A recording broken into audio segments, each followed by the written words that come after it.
Apa beza antara budak yang speech delay ataupun late talker kan? Generally kalau orang yang late talker ni, masalah dia adalah dia slow dalam percakapan lah, late talker kan. Tetapi kalau orang yang speech delay ni, dia akan ada late talker juga, di mana akan dia slow daripada percakapan lah.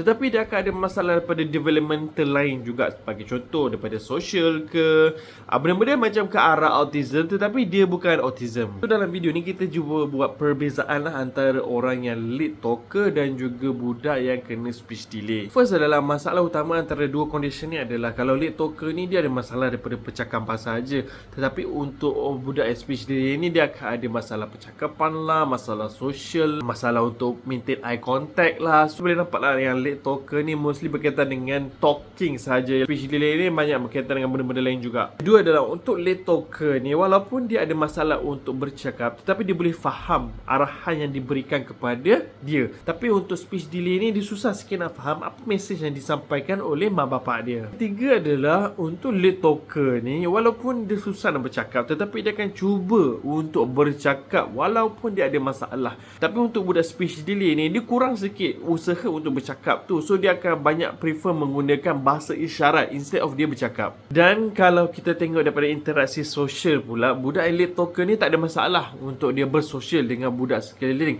Tetapi budak speech delay ni dia akan ada masalah untuk bersosial. Lebih kurang macam autism lah, dia susah nak bersosial, susah nak maintain eye contact dengan budak sekeliling ataupun dengan mak bapak dia. Selepas tu kita bercakap bahagian terapi pula. Untuk late talker ni tak boleh terapi pun, sebab selepas 2-3 tahun bercakap, berinteraksi dengan orang, dia akan okey secara tidak langsung.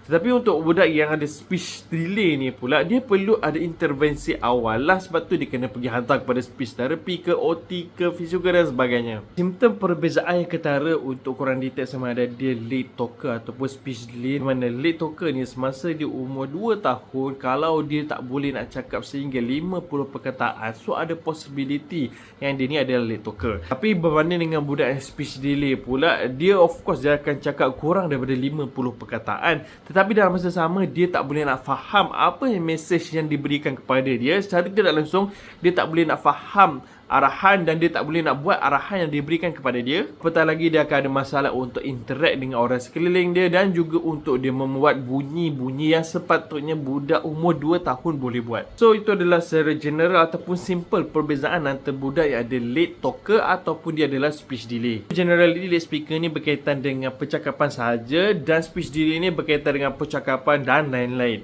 So apa-apa pun tak kisahlah, yang penting anda kata kalau korang dapat detect dua-dua ni dalam masa waktu yang awal, semasa diorang umur 2 tahun ke ataupun 3 tahun ke, lagi better korang detect, lagi cepatlah kita boleh buat intervensi. Sebab makin awal korang buat intervensi, lagi cepatlah pesakit tu nak catch up dengan kawan-kawan sekeliling dia.